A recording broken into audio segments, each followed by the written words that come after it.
الرحيم الحمد لله رب العالمين والصلاة والسلام على سيدنا محمد النبي العربي الأمي الأمين وعلى آله وصحبه أجمعين. All praises due to Allah, peace and blessings be upon the Messenger Muhammad sallallahu alayhi wa sallam. Today and every Saturday we make this fiqh lesson or fiqh lecture, as you know, and we still discussing the issue of salah, as it is the biggest or the main pillar of our religion is salah. So it is the most important pillar of our religion is salah. So it has in fact a lot of details. Today inshallah, last week we discussed this adhan and iqamah and tahiyyat al-masjid. Now inshallah we'll come to discuss about these details concerning salah itself. The first issue, the first matter is shurut as-salah, the conditions of salah. The conditions of salah. The first condition is timing. The knowledge that the time of salah has been started. Allah subhanahu wa ta'ala, as we said before, made a prescribed time for every salah. Each salah has a prescribed time. We cannot do it just haphazardly. I cannot say, okay, it's 9 a.m. now, I need to take a nap. Okay, I'll pray dhuhr before taking a nap. No, you cannot do that. To make salah, you have to be sure that salah, the time for salah has already been started. This is the first condition for salah. The second condition is at-tahara, purity. Purity. In other words, to make wudu. You cannot go into salah without making wudu, right?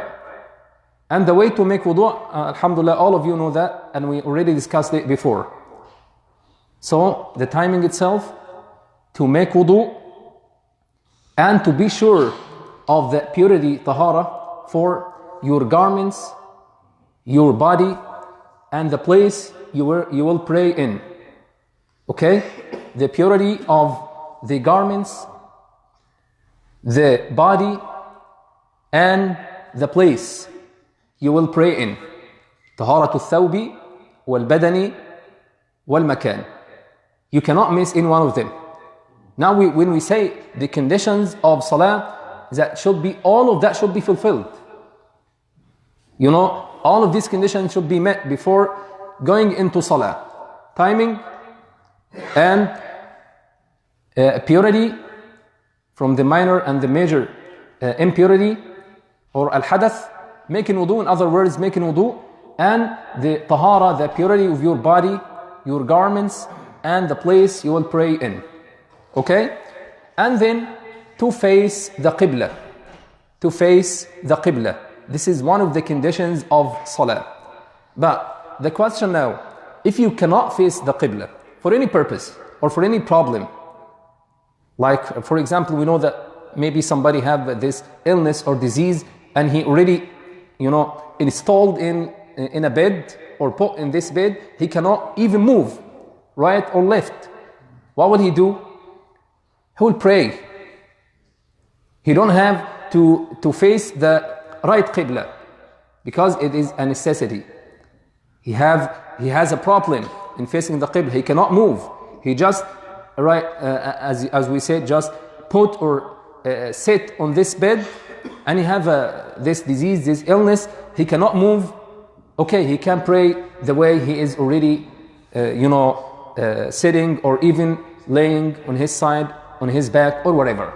Okay, that's why we say that inna ad-deena yusr. The religion of Allah subhanahu wa ta'ala is all easy. Allah subhanahu wa ta'ala made it easy for all of us.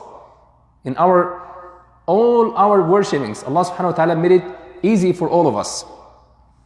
And another condition, and very important one, is to cover al-awrah, to cover your private areas, to cover your private parts. And the limit for private parts concerning man is from navel to the knees.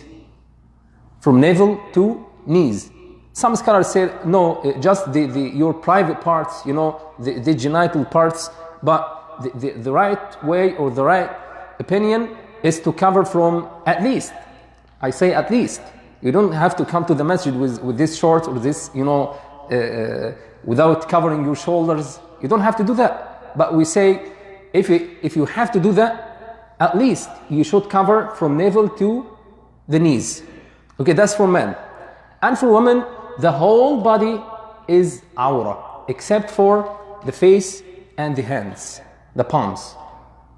Again, for women, the whole body is awra. She cannot expose any part or any point in body, except for the hands, two hands, the palms, just, the palms and the face. And that's it. Okay? So, the whole body should be covered. For women, that's the minimum, the minimum. But for men, we said that the minimum to cover from navel to the knees. These are the conditions of salah. In other words, to come to pray, to have the ability to have an access to salah, first, all these conditions should be met before going to prayer. And when we pray, we will discuss it right now. So again, in Arabic first, شروط الصلاة دخول الوقت طهارة الثوب والبدن والمكان استقبال القبلة ستر العورة. Okay? The conditions of salah, the timing, entering of the time itself, starting of the time, and purity of the body, the place, and the garments, and covering the private parts, al-awra, for both men and women, and facing the qibla, for the one who is capable to do that. For Salat al-Nafila, for example, we have some opinion in Salat al-Nafila when we face the qibla itself.